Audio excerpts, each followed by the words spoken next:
You're listening to Truly Unruly with Marcus and Jessica Trufant. So today, though, I wanted to talk to you guys about something that we left off speaking of last week about fair fighting in marriage, because I looked a little deeper into it, and there is actually, I knew Jess was going to flip me shit for this. There is actually rules to fighting fair in the marriage. Okay, who came up with these rules? Jesus himself? I did. Who came up with these rules? Well, first off, what do you guys think a fair fight in a marriage is? There is no fighting fair. Once again. We all know. What does everybody do? Sit down and come to okay, so this is how we're going to fight in our marriage. No, but there should be a common understanding of where the line is. And you just don't say anything as if like it's an argument in the street or you're arguing with somebody you don't know. Well, that's I don't think one-on-one? that is a given for everybody doesn't but understand that. That's why we have this episode and these questions for people that don't understand. People don't know that they're wrong when they're literally sometimes people street fighting yeah in their marriage. People bring the street to the marriage because sometimes that's what they grew up with. They don't really know, they don't understand until it goes too far. Okay. So, Kel, what you got for us, man? I'm excited. Fair fighting is a way to manage conflict and feelings that come with it effectively. Right? All right. Do you know what unfair fighting is? Yes. No, Kel, I don't know what unfair fighting is. And we touched on it for a bit about not hitting below the bait, still having love, and we're together and we've been married ABC years, but keeping that as your foundation. It's okay to disagree. It's okay to argue, to fight. That's normal, but there has to be boundaries. It drops mic. I guess unfair fighting, the technical definition is any move that is made during a conflict that doesn't serve to help you understand and be understood. So what a lot of this is moreover as you want to get your point across, but you got to get across effectively without being disrespectful. Now, do you feel like as individuals that's hard for either one of you to do? Who fights fair then? I think that's hard for anybody. I don't think anybody fights fair. A disrespectful or wanting to have your point heard sometimes comes with a little flair, a little fire, a little pizzazz that's behind it, right? Yes. So what I'm talking about fighting fair is not going to the depths of hell to get that point across, right? There's things that are disrespectful, and disrespectful things get said kind of back and forth, but they shouldn't be things that are below the belt, that are meant that you can't take back, right? I mean, once you say certain stuff, it's stuff that sticks with people. But sometimes we do say stuff that goes below the belt, but it's all about being able to take accountability for that. And it's about taking accountability for when you do go below the belt, because I don't know. I'm not sure how everybody fights in their home, but stuff, hurt people. You don't forget though. So taking accountability, I'm sorry, I shouldn't have done that and all that kind of stuff. People don't forget, right? So I think you got to be really careful. It's hard though. It's easier said than done, of course, when you got things that have happened. There's past, there's history. Maybe there's some cognac. Maybe there's some sugar booger to add to the festivities that make things. What? So you're saying wait, no. Actually, not us. I'm saying for everybody though. There's things that come into play that put people in a different space than they normally are, right? So it's some things that you can't get back, and you got to live with that for the rest of your relationship or the rest of your life, right? I don't know what kind of deep cutting fighting that we have done to say something that you can't take back. No one's a perfect communicator. True. And there is always an opportunity to try to right your wrong and to take accountability. Always. That's fine, but I'm saying it's one thing to you don't cut always with forget, your words, though. but when your actions speak louder than words, even though words cut deep. You can forgive, but a lot of people don't forget, right? You don't and I'm forget. like that though. I remember. You're a grudge holder. However you want to say it. I'm a good listener. That's what it is. I'm not a grudge holder. I don't forget. Do you guys think that then talking at someone like that and being disrespectful is going to help you get your point across? Because, I mean, science pretty much shows people like being talked to instead of talked at. So it's like, why would I listen to you or even pay attention to you or want to give you the respect if you're going to be disrespectful, if you're trying to get your point across? Because at that point, it's just emotion. And you have people in the world that when they just see you're just speaking out of emotion, well, I'm just not going to just walk away and not even listen to you because now you ain't talking about shit. I would love to hear your point and hope you make your valid point of why something's bothering you or why you feel the way you feel. But like, if you just start just talking out of the side of your neck, why would I stay and even pay attention to that? Just a question.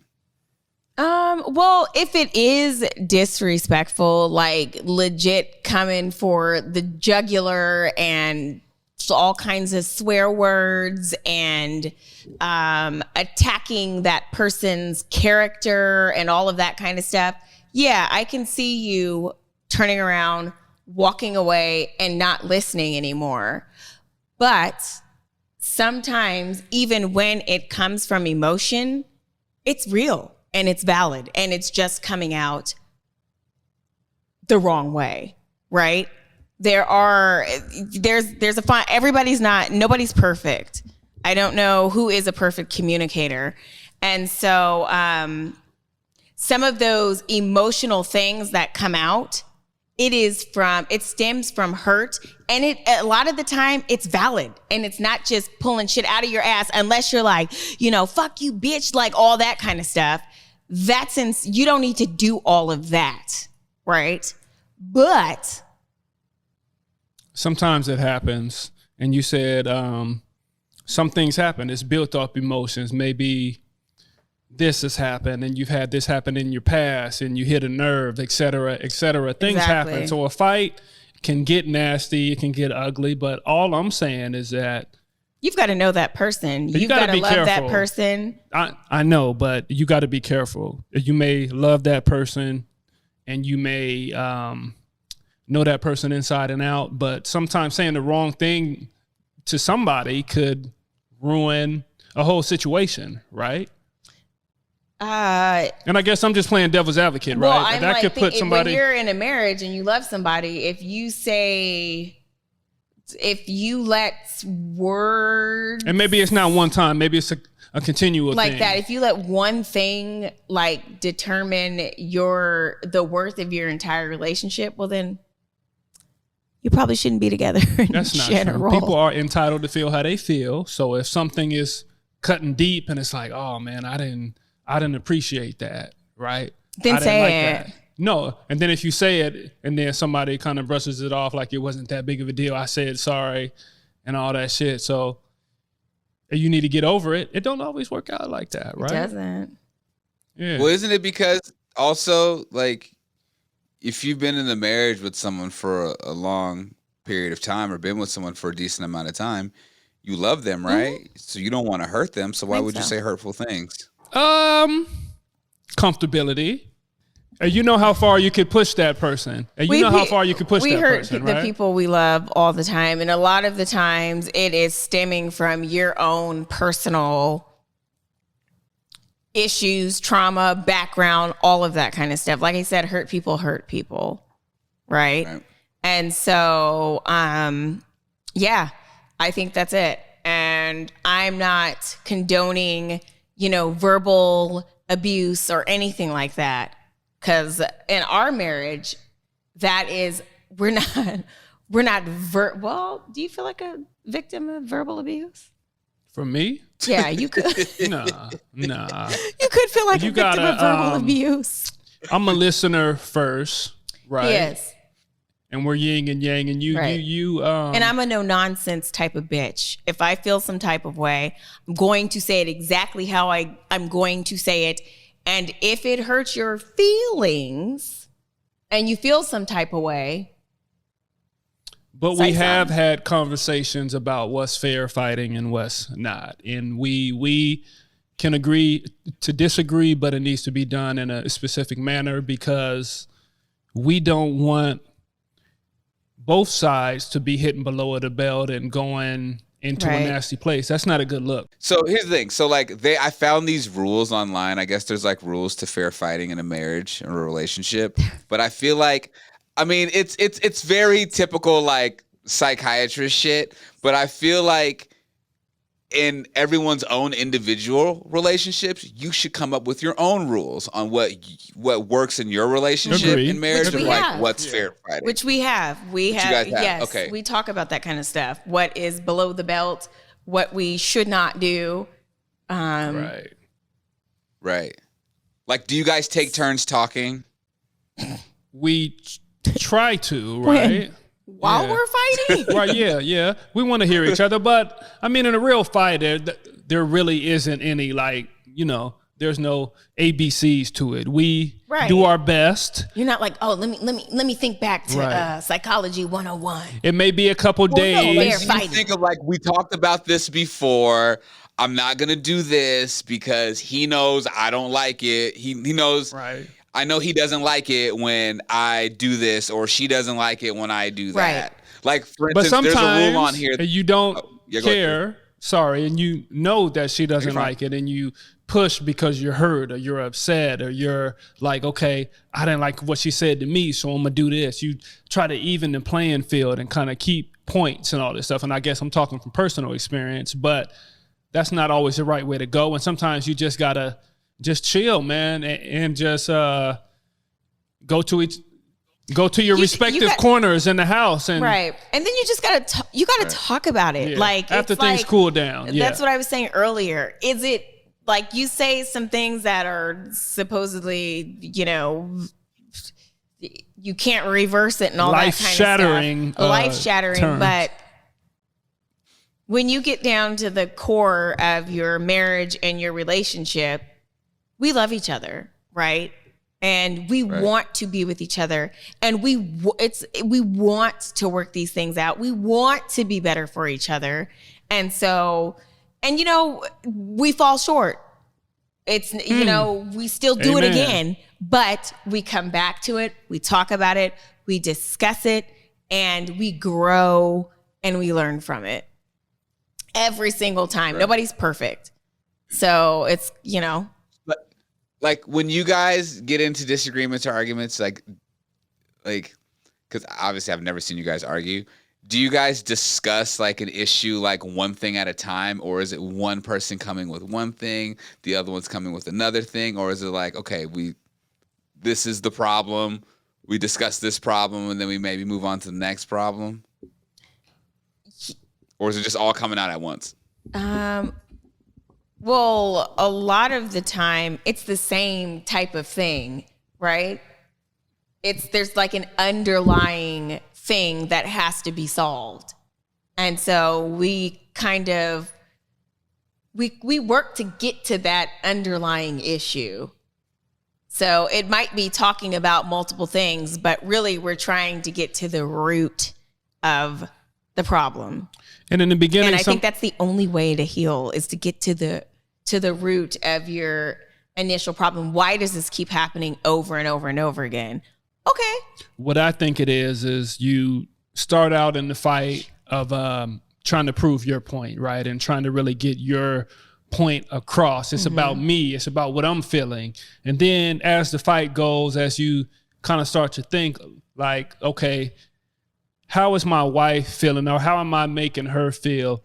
How is my husband feeling? How am I making him feel in this situation? How can I do better, right? If you really care, if you really love that person, I know that we want to get our shit across, but love makes you soften up a little bit, and you be like, okay, I really made her feel this way. So what did I do? A little bit of self-reflection, right? That's what it should turn into, or at least that's what I believe, right? And that's what I grew up with. That's how I kind of see the relationship world. Everybody doesn't have that, and you try and do your best, but it should be about making your partner happy. And if both partners are doing that, then you can get to the next level, right? Amen. Do either one of you ever stonewall? What is stonewalling, Kale? When like you get Just into an argument and you just don't say anything. You don't say shit. You just sit there and just look. Maybe earlier on in your relationship. No, Kale. That's a real thing. I do it. Yeah, that can be a thing now. Yeah. I'd be like, okay. That's still talking Jess, for you gotta her. chill Though. the stonewalling. I don't say me, Kale. I just don't even say nothing. I just go in my mind and I'm like, You're like, if I could choke this bitch Man. out right now. I've seen Do you several who movies and does several shows gaslighting? on how to get away with certain stuff, but I don't think we gaslight each other. That's good. I don't think we do that. Like trying to No make one it makes seem the like other it's one- you that is You sound crazy. right. Like you're crazy. Well, wait, maybe. well, Okay. yeah. No, not like that. Not like Drew Sidora and whatchamacallit from the Real Housewives Who? of Atlanta. Oh, Not that kind of gaslighting. Nope. Yeah, no. We don't really gaslight, but stonewall, absolutely. Because there are how many deadly things are there that can predict the demise of a relationship or a marriage? It's like stonewalling. It's Gaslighting's definitely on that list. gaslighting isn't on that list, but it's kind of goes. It's not? No, it goes into. Oh, wow. It kind of pairs into it. I can't remember. Stonewalling leads to a silent treatment, right? It is a silent treatment. Okay, Stonewalling, deflection, all these kinds of things. Literally, it's like the kind of the rule, the book of, your relationship's about to end. I don't know if I believe that. I think It's pretty. I don't know. I don't. Look it up, Kel. 7 things that kill a marriage. Yes, 7 things that kill a marriage. And I think it kills a relationship. You don't even have to be married. There's negative criticism, silent treatment, contempt, Yes. nagging, defensiveness, refusing to resolve issues, holding unrealistic expectations. I think we talked about that. What's before. I think contempt? we did an episode on that. Contempt, holding like it's like grudge. Like I know contempt of court or saying shit It's out the of same pocket, thing. right? Okay. It's like the same thing. All right. Going overboard or Contempt. doing. You got this shit inside you. You're just holding the shit in, and yep. So, anyways, I think all that's fair in a relationship, though. That's kind of it's not fair. No, though, it's not because fair. it's No, wait. showing- Healthy market. I know, Because but then the stonewalling happens, and that is like one of the final phases before that's the end, because that person completely shuts down. right, shut down, and you're looking for And they're something else. emotionally unavailable. They're And you're looking for emotionally other void. happiness in other places. They're right? emotionally void, and you can't have a relationship with somebody that is emotionally void. All I'm saying is that things happen within an argument. It's more about how do you clean up the backside of that. Don't let it get to the point where it's the stonewalling and you're looking for. Well, that's where the conflict resolution, the communication, And the that's where all of the, communication, yeah, it's literally, yeah. it's all about It's a having dance. open It's a consistent dance. communication and not having, Stacking up the W's. You don't have to win a every dictatorship, pretty much. conversation or every argument, right? Sometimes it's okay to compromise and just see where somebody else is at. Yes. But do you guys think that's difficult sometimes with depending on how the other communicates? Because I feel like that's the one thing in relationships. Like, you know how they say you in that first year, it's like the honeymoon period, Yes. you know, and then like a couple of years in, you finally, you know who that person is. I feel like you don't really know who a person is until you get into an argument or a fight with them. Because like people have just, I think that's when you find out and really figure out truly how a person really communicates under that kind of pressure. And I think how some people in some relationships, they communicate so different and they'll be in these miserable relationships for so long that it's like, no matter how hard they try, my communication style and your communication style, it's just not gonna work. And I don't think a lot of people like realize that, Right. or even think that far, I guess, into it. Right. Some people are desperate, number one, to be in a relationship, that they just allow the miscommunication, all that kind of stuff to happen.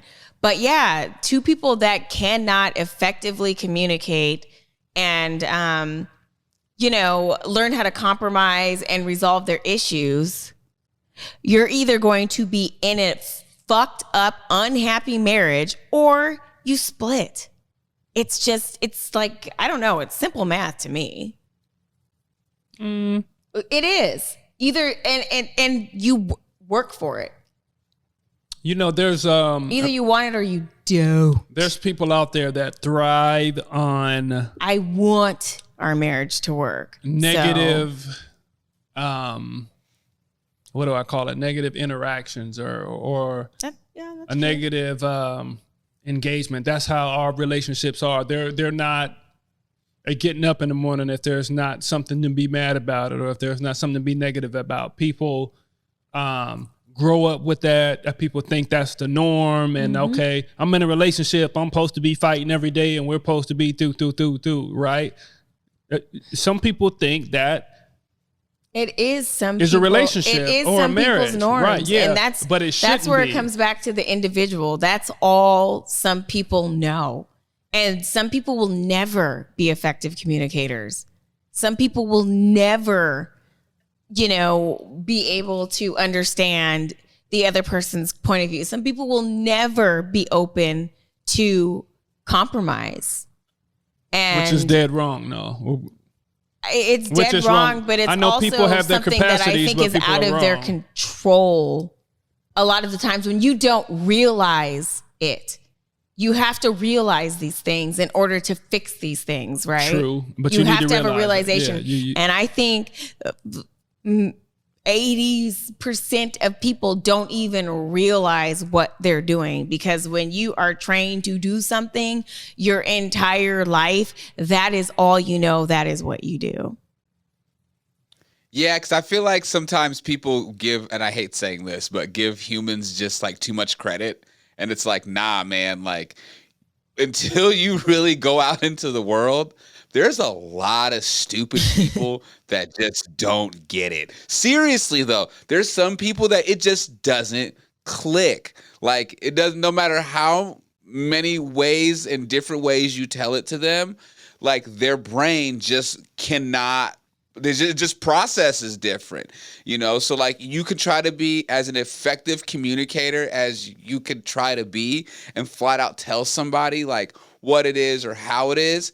And then all of a sudden you have all these other outside emotions that fucking get involved. So then it's their ego or it's their feelings. It's like, or you think you're better than me or you're smarter than me. Why are you talking to me this way? Like, why are you explaining it to me this way? Or like, and it's like, well, if I try to explain it to you in a softer way, it's going to go completely over your head.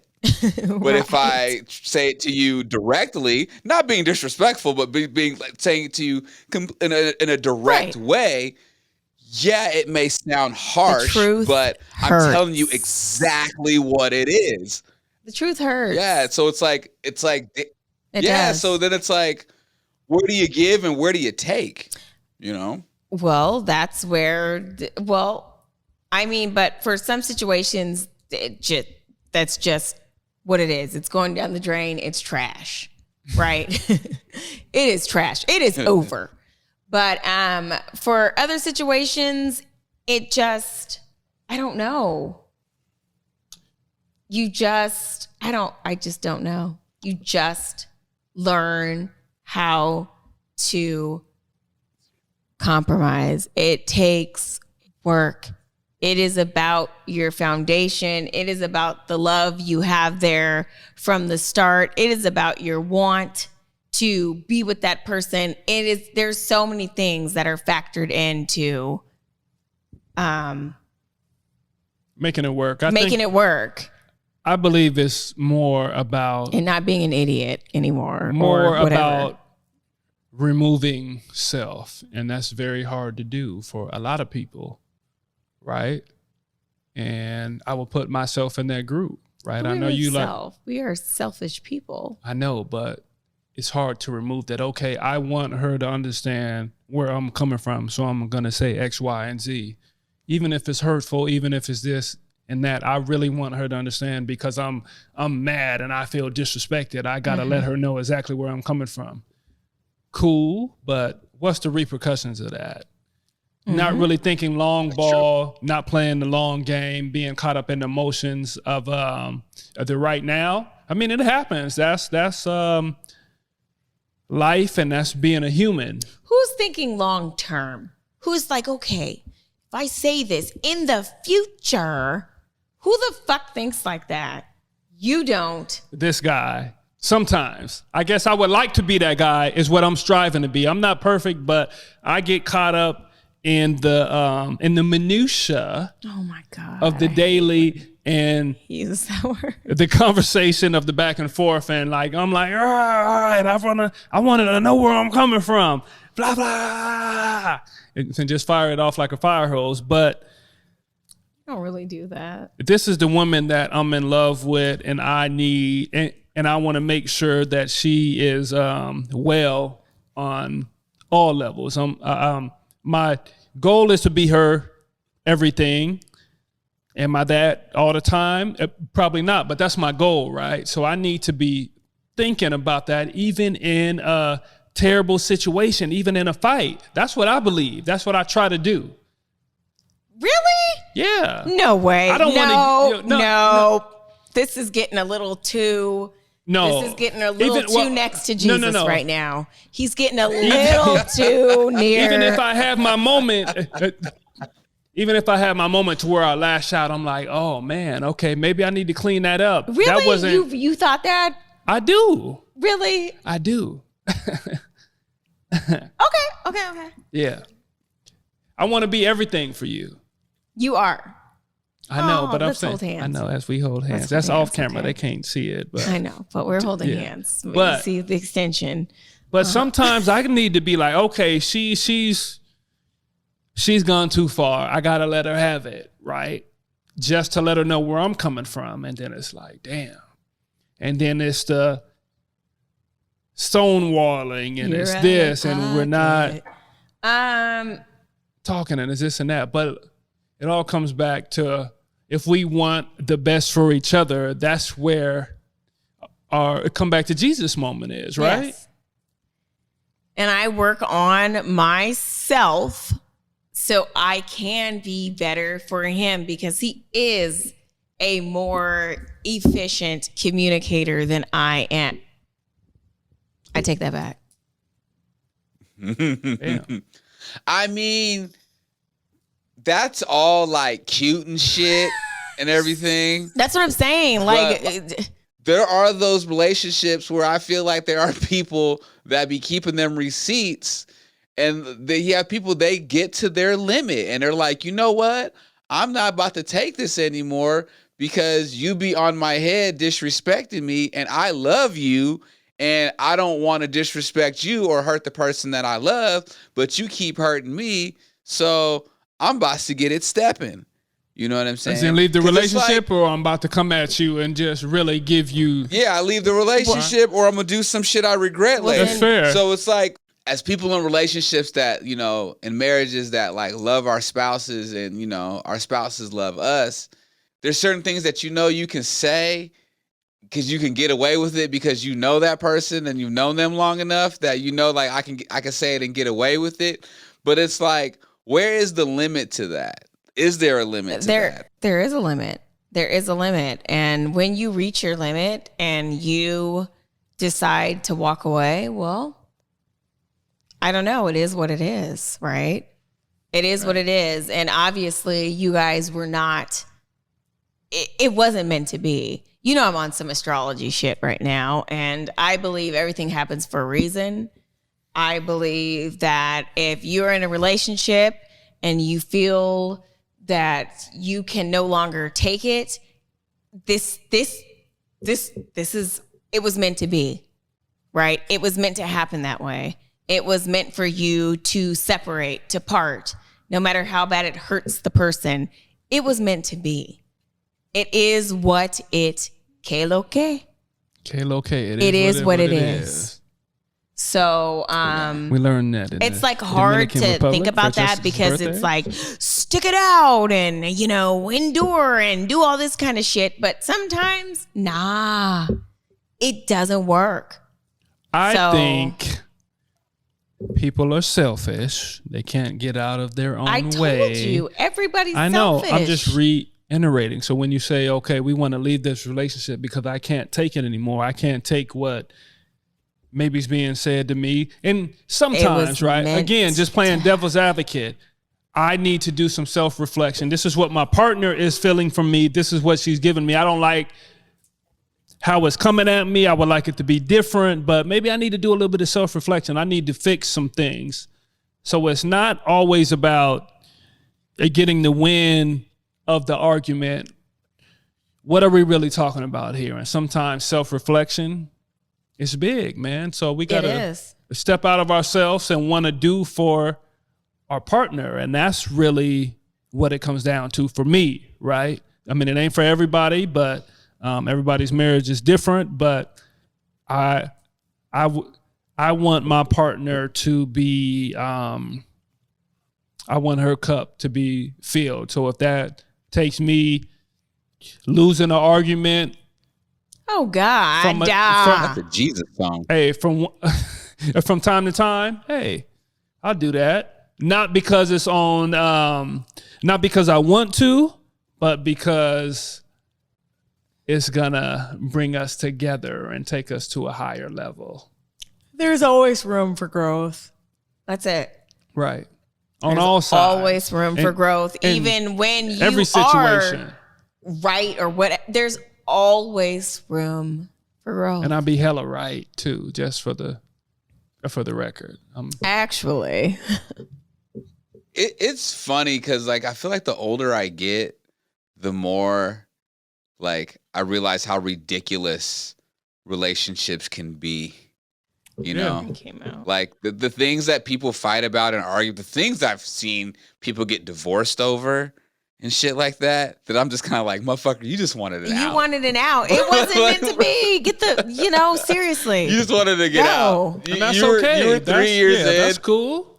You were 3 years in and you were like, this wasn't for me. And then you found a reason to get out. Right. I mean, I think that's the cowardly way to do things. But, cowardly is a way to do things, however you want to call it. It's just a different way to communicate. And everybody's different, though. Everybody doesn't have the straightforward approach, right? So if you want to... Some of us like to let them down easy. I'm going to throw some salt over here. I'm going to set some landmines over here, and then I'm going to blow up because I want out. No, I'm just going to set fire I call it great strategy. That's so funny. Well, this was a good episode, y'all. I like it. It was very informative. Y'all kicked some game. It's always good. Truly Unruly. Marcus Trufant, Jessica Trufant. And my name is Kel. Of course, you can listen to us on your favorite podcasting app and catch us on YouTube. Just search Truly Unruly or search Marcus Trufant. And, of course, follow these guys on Instagram, Jessica Trufant, Marcus Trufant, and follow the page Truly Unruly _podcast on IG. Catch us every Sunday on Converge. And I think that is it. So, till next time, y'all. Peace, much love, and fight fair in your relationship. Don't be an ass.